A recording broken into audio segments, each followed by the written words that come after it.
नमस्कार। श्री राधा अष्टमी की आप सभी को हार्दिक शुभकामनाएं। श्री राधा एक ऐसा नाम है जो प्रेम की मूर्ति कहलाती है। अगर कृष्ण की चर्चा की जाए या बात की जाए तो राधा के बिना वो अपूर्ण है। दोनों मिलकर के एक पूर्णता बनते हैं। अब अगर श्री कृष्ण अष्टमी के दिन अवतरित हुए तो ऐसा कैसे हो सकता है? राधा भी अष्टमी के दिन ही अवतरित होंगी और उनका साथ भी देंगी। वास्तव में अगर आप देखें तो अष्टमी नित्याओं में जो 15 नित्याओं का एक पक्ष होता है, शुक्ल पक्ष और चंद्र पक्ष, और दूसरा होता है कृष्ण पक्ष। तो इस शुक्ल पक्ष में जो अष्टमी की स्थिति होती है, जितना चंद्र डार्क होता है और लाइट होती है जितने में, ऐसा ही होता है कृष्ण पक्ष की अष्टमी में भी। यानी कि अष्टमी जो है अपने आप में परिवर्तित नहीं होती, वो मध्य नित्य है। 15 में से 7 एक तरफ, 7 एक तरफ, और मध्य में जो नित्य है वो अष्टमी है। और इसी कारण से वो सदा अक्षुण अपने आप में ही बनी रहती है, चाहे कृष्ण पक्ष चल रहा हो चाहे शुक्ल पक्ष चल रहा हो। और ऐसी ही रही श्री राधा, सदा सर्वदा युवती, युवा। वास्तव में राधा श्री कृष्ण की आह्लादनीय शक्ति है। आह्लादनी का अर्थ हुआ आनंद, आनंद की शक्ति है, आनंद देती है। वो रस की उत्पत्ति करती है। अब आप देखिए, कोई भी जीवन में हम कार्य कर रहे हो, जब तक हमें उसमें रस की प्राप्ति नहीं होगी, हम उसमें आगे नहीं बढ़ पाएंगे। किसी स्पोर्ट्समैन को लीजिए, आप देखेंगे वो कई कई घंटे तक अपनी एक्सरसाइजेस कर रहा है, प्रैक्टिस कर रहा है, और उसके बाद भी वो और प्रैक्टिस करता है। एक साधारण मानव के लिए बहुत मुश्किल हो जाएगा जब तक वो समझ ना पाए कि इस प्रकार से करने का कारण उसे उसमें रस की उपलब्धि है, रस की प्राप्ति है। एक संगीतकार को, एक संगीतज्ञ को, एक गायक को रियाज करते हुए देखिए, उनको अपनी प्रैक्टिस करते हुए देखिए, आप हैरान रह जाएंगे वो गले की लोच के ऊपर कितना काम कर रहे हैं या अपने वाद्य यंत्रों पे कितना काम कर रहे हैं। थक जाएंगे लेकिन फिर भी लगे रहेंगे, क्योंकि वो कुछ रस की उत्पत्ति करना चाह रहे हैं। वो जब रस उन्हें मिल जाता है तो उनकी यात्रा संपन्न होती है। तो वास्तव में हमारा जीवन रसों के ऊपर आधारित है। वैसे भी अगर आप देखें तो हमारे शरीर में बहुत सारे एंडोक्राइन ग्लैंड्स हैं जो अपने अपने हार्मोन्स सीक्रेट करते हैं, रस देते हैं। उन रसों से हमारे जीवन का सृजन होता है, हमारे जीवन को सस्टेनेंस होती है, जीवन चलता है। तो वास्तव में ये जो आह्लादनी शक्ति है राधा, आनंद, ये आनंद ही आधार है हमारे जीवन का। इसको दूसरी तरह से देखते हैं। सारा जीवन धारा का विस्तार है, प्रकृति का विस्तार है। चारों ओर प्रकृति प्रकृति है, चाहे वो पेड़ों के रूप में हो, चाहे धरा के रूप में हो, चाहे पहाड़ों के रूप में, जल के रूप में, नदियों के रूप में, समुद्र के रूप में। चारों ओर प्रकृति ही प्रकृति, और उस प्रकृति में ही प्रजनन है और जिससे जीवन का विस्तार है। तो हमारे जीवन को भी सस्टेन करने वाली क्या हुई? प्रकृति। और इस प्रकृति को, क्योंकि ये ऊपर से नीचे की ओर बह रही है, क्योंकि ये हमारे को इनसाइड टू आउटसाइड लेके जा रही है, इसलिए इसको धारा कहते हैं। अब ये समझने का विषय है कि क्योंकि ये अंदर से बाहर की तरफ जा रही है, इसलिए ये धारा है। और इसी प्रकृति को अगर हम और थोड़ा सा स्पष्ट रूप से समझने का प्रयास करें तो हमारे सहस्त्रार में, हमारे बिंदु चक्र में जो अमृत का सिंचन होता है, वो अमृत यानी वो रस जब हमारे सारे शरीर को आप्लावित कर देता है, भिगो देता है अपने रस में, अमृत में, तो हमारे शरीर को वो अमृत तत्व की प्राप्ति हो जाती है, उस रस की प्राप्ति हो जाती है। और उस रस के सिंचन से पूरे शरीर में एक जीवंतता, एक मस्ती, एक आह्लाद सा उत्पन्न होता है। और हम इस संसार को, जिसमें इतनी सारी समस्याएं, बाधाएं और परेशानियां हमारे रास्ते में पड़ी हैं, उसको हम एक आनंद के रूप में जी पाते हैं, एक उत्सव के रूप में जी पाते हैं। तो वास्तव में ये जो अमृत तत्व निकला, ये चंद्रनाड़ी के माध्यम से बहता हुआ पूरे शरीर को मिला और सारे अंगों को प्राप्त होता है। तो इस प्रकार से ये धारा हमारे जीवन का सस्टेनेंस करती है, पालन करती है, उसको चलाती है, और इसी प्रकार से प्रकृति भी अपने विस्तार को पाती है। बट वास्तव में क्या ये संपूर्ण हो सकता है चक्र?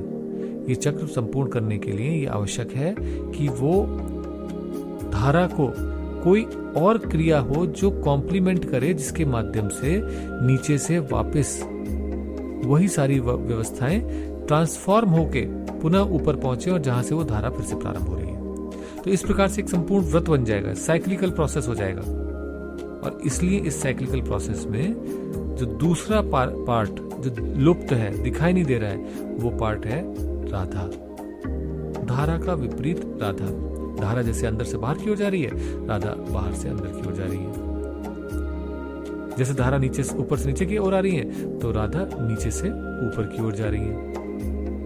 यानी कि वो दोनों क्रियाओं को मिला करके एक संपूर्ण व्रत का निर्माण होता है, जिसमें जीरो सम गेम की तरह से इस सारे संसार का जो उत्पत्ति हुई, जहां से हुई शून्य से, उस शून्य में ही हमारी व्यवस्था, हमारी स्थिति बनी रहती है। अब ऐसी अवस्था में जब हम इसको समझ सकते हैं, तो हम राधा के महत्व को भी समझ पाएंगे। सारा आध्यात्म, सारे जीवन का अपना सार, हमें अपने आप को प्राप्त करने का, वो राधा में है। तो इसलिए हमारे को अब सब प्रयास अपने अंदर उतरने का देखना चाहिए, किसी प्रकार से अपने अंदर के आनंद से जुड़ना चाहिए, ताकि हम बाहर की समस्याओं से ना जुड़े, ना संपर्क हो और अपने जीवन को आनंद पूर्वक जी सके। राधा प्रेम की देवी कही गई है। प्रेम अर्थात सब कुछ दे देना, दूसरे के लिए जीना, दूसरे को प्रदान करने का, दूसरे की खुशी के लिए अपने आप को समर्पित करना, ये प्रेम है। काम है अपनी इच्छाओं की पूर्ति के लिए दूसरे का उपयोग, दूसरे से अपनी इच्छाओं की पूर्ति का मदद लेके अपना कार्य करना। जबकि प्रेम है दूसरे की खुशी के लिए, उसके चेहरे पे स्माइल लाने के लिए, आनंद की उसको अनुभूति कराने के लिए समर्पित होना। तो वास्तव में इन दोनों बिंदु से अगर आप देखें, तो राधा हमारे अंदर उस गुरुत्व के अगेंस्ट, यानी गुरुत्वाकर्षण जिसने हमें बांध रखा है, जिसके माध्यम से धारा नीचे बह रही थी, उसके अगेंस्ट हमारे को नीचे से ऊपर की ओर उठाने की क्षमता रखती है। और इसी कारण से हम धारा से के बीच में उस अदृश्य विरल राधा को प्राप्त करने पर गुरुत्वाकर्षण के बल को छीन कर देते हैं और उठना शुरू हो जाते हैं अपनी आध्यात्मिक यात्रा में, अपने मूल स्वरूप की ओर। और यही सारा जो क्रम है, इसे रिप्रेजेंट करती हैं भगवती राधा, पराशक्ति राधा। उन्हीं की कृपा है कि ये इस प्रकार से हो पाता है। अब आप ये देखिए, एक चरण, एक अवस्था ऐसी आती है जहां पर आज्ञा चक्र में, यानी छठे चक्र में, सिक्स सेंस में, जो मर्जी बोल लीजिए उसको, वहां पर अर्धनारीश्वर स्वरूप फलित हो जाता है। यानी कि दो स्त्री पुरुष का जो भेद था वो समाप्त हो जाता है। अब जब ये भेद समाप्त हो जाता है, तो अब यात्रा आगे कैसे घटित होगी? और इसलिए यहां पर ही श्री कृष्ण का बंसुरी वादन और राधा का नृत्य विभिन्न प्रकार के चक्रों का निर्माण करता है। और इन सभी चक्रों से रस की उत्पत्ति होती है, और वो रस हमारे शरीर को, हमारे जीवन को आप्लावित कर देता है, हमें एक पूर्णता का बोध कराता है। ये समझाता है कि वास्तव में जीवन में तीन ही चीजें हैं, कृष्ण, समुद्र और हमारा शरीर जो पूर्ण है। उस पूर्णता के ज्ञान से, उस पूर्णता को अनुभव करके इस रस के माध्यम से जो आनंद घटित होता है वो अद्भुत है, अतुलनीय है। उसको बोल पाना संभव नहीं, उसको सिर्फ जिया जा सकता है, अनुभव किया जा सकता है। छोटे छोटे रस की बूंदों को तो आपने भी अनुभव कर ही लिया होगा। कभी किसी काम को करने में बड़ा आनंद आता है और आप उसे और करना चाहते हैं, तो ये रस की ही अनुभूति के माध्यम से होता है। अब ये भी समझना जरूरी है कि ये किस प्रकार से हम इस रस को या इस अमृत को, आनंद को और अधिक ले सकते हैं, और ये कब होता है। तो अगर आप देखें तो धारा हमारे पूरे दिन, जिस समय हमारी आंखें खुली होती हैं, हम प्रकाश में होते हैं, तो धारा का प्रवाह चलता रहता है, लगातार चलता रहता है। लेकिन एक समय ऐसा आता है जब हम शांत होकर लेट जाते हैं, सो जाते हैं, और हमारे अंदर कुछ ऐसा है जो स्वतः गुरुत्वाकर्षण के बल को तोड़कर निकल जाता है, और वो हजारों हजारों साल कुछ क्षणों में, पलों में जी सकता है। यही है राधा तत्व। तो निद्रा में हम इसको, आनंद को ले सकते हैं। अब कैसे लें, क्या करें? क्या एक सरल सी तकनीक हो जो हम आज भी करात कर सकें और उसके माध्यम से उस मार्ग की झलक पा सकें। ये प्रारंभिक बिंदु है, ये टर्मिनल पॉइंट नहीं है। यहां से तो स्टार्ट होती है यात्रा। तो आपको करना क्या है, छोटी सी क्रिया बताता हूं जिससे आपको ये आनंद की अनुभव हो सकेगा। इसको ल्यूसिड ड्रीम भी कहते हैं लोग बाग, बट हमारे यहां पर इसको सरल भाषा में अगर देखें तो और कुछ नहीं करना है। रास मंडल में कहा गया है कि सिर्फ जिस रास मंडल जिसके माध्यम से रस की उत्पत्ति होती है, उसमें सिर्फ एक ही पुरुष की प्रवेश अलाउड है, और वो है कृष्ण। बाकी सारी गोपियां हैं। तो ये जो मंडल है, नित्या मंडल है, वो हमारे गले में है, विशुद्ध चक्र इसको बोलते हैं। और वो जो चेतना है हमारी, वो आज्ञा चक्र पर है, ऑब्जर्वर, साक्षी, गोपाल। तो हमें करना यह है कि सोने से पहले हाथ पैर धोएं, कुल्ला करें, 3 बार कमर सीधी करके बैठें अपने बिस्तरे पे, ओम का उच्चारण करें, और ओम का उच्चारण करने के बाद में गूंजन को अपने शरीर में महसूस करें, होता हुआ देखें। आपका गला गूंजने लगेगा, आपको विशुद्ध पे बहुत सारी वाइब्रेशंस की महसूस होंगी। अब आप लेट जाएं, लेट करके वापस विशुद्ध के ऊपर देखना शुरू करें, विशुद्ध चक्र में देखना शुरू करें, वहां प्रेम का अनुभव करें। बस ये 2 चीजें करनी है, तो इससे स्वतः ही हृदय और आज्ञा चक्र जुड़ जाएंगे विशुद्ध में। आप विशुद्ध में देखते रहें, और अपने को ये भावना भी दें कि मैं आज अपने स्वप्नों को याद रख सकूंगा, देख सकूंगा, अनुभव कर सकूंगा, अपने अंदर की इच्छाओं को, प्रेम की इच्छाओं को पूर्ण कर सकूंगा। आप हैरान रह जाएंगे कि कुछ ही दिन के प्रयोग से आप अपने छोटे छोटे स्वप्नों को देख पा रहे हैं, उन्हें महसूस कर पा रहे हैं, और उन सब में कहीं कोई वासना नहीं होगी। धीरे धीरे वासना क्षीण हो जाएगी, गिर जाएगी। उसमें सिर्फ और सिर्फ मात्र रस होगा, आनंद होगा।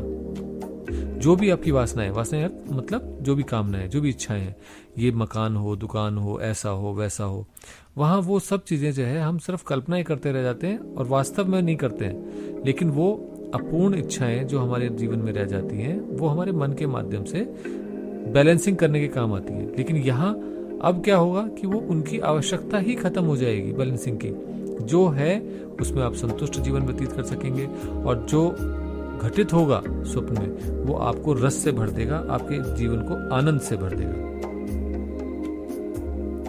तो आप ये आनंद अनुभव करें, इस प्रयोग को करके देखें। राधा तत्व अत्यंत गहन और गूढ़ है। इसके विषय में बहुत ज्यादा चर्चा या बहुत कुछ बोला जा सकता है, समझा जा सकता है, बट इसका अनुभव सबसे ज्यादा जरूरी है। क्योंकि बोलने के लिए तो ज्ञान भरा पड़ा है, बट इसको अनुभव करना जरूरी है। इसलिए आज मैंने ये प्रयोग आपके साथ में शेयर किया कि इसको अनुभव करें, स्माइल करें, खुश हों जिस समय आप इस प्रयोग को करने के लिए उतर रहे हों, प्रसन्नचित्त होकर के इस प्रयोग को करें और अनुभव करें कि किस प्रकार से आपके जीवन में ये परिवर्तन ला सकता है। एक बार पुनः राधाष्टमी की आप सबको बधाई। ये हमारे अंतः की परा प्रकृति के जागरण का एक चिन्ह है, प्रारंभिक बिंदु है, जिससे हमारी ये अंतर की आध्यात्मिक यात्रा प्रारंभ हो रही है। आप सभी को मेरा प्रणाम। हरि ओम तत्सत। राधे राधे।